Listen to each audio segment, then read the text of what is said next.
কি দেখার পর সমগ্র বিশ্ববাসী ঈমান আনবে বলে রাসূল সাল্লাল্লাহু আলাইহি ওয়াসাল্লাম বর্ণনা করেছেন? এ, সমগ্র পৃথিবী ধোঁয়ায় আচ্ছাদিত হলে। বি, ঈসা ইবনে মারিয়াম আলাইহিস সালাতু ওয়াস সালামের আগমন। সি, দাব্বাতুল আরদ। ডি, পশ্চিম দিক থেকে সূর্য উদিত হওয়া।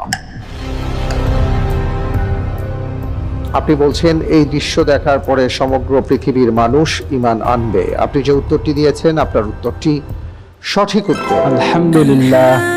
আবু হুরায়রা রাদিয়াল্লাহু তাআলা আনহু থেকে বর্ণিত হাদিস, সামিআতু রাসূলুল্লাহ সাল্লাল্লাহু আলাইহি ওয়াসাল্লাম ইয়াকুল, লা তাকুমু সাআ হাত্তা তাতলুআ আশ-শামসু মিন মাগরিবিহা ফাইযা তালাআত ওয়ারাআহা আন-নাস আমানা মান আলাইহা ফাযালিকা হিনা লা ইয়ানফাউ নাফসান ঈমানুহা লাম তাকুন আমানাত মিন ক্বাবল।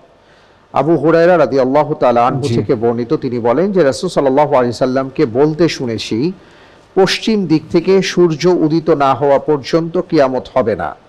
তা উদিত হলে সমগ্র পৃথিবীর মানুষ তা দেখবে এবং ঈমান আনবে।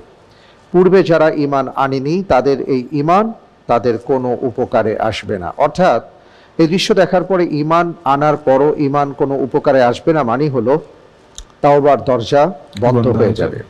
মাশাআল্লাহ, অত্যন্ত চমৎকারভাবে আপনি প্রশ্নটির উত্তর দিয়েছেন।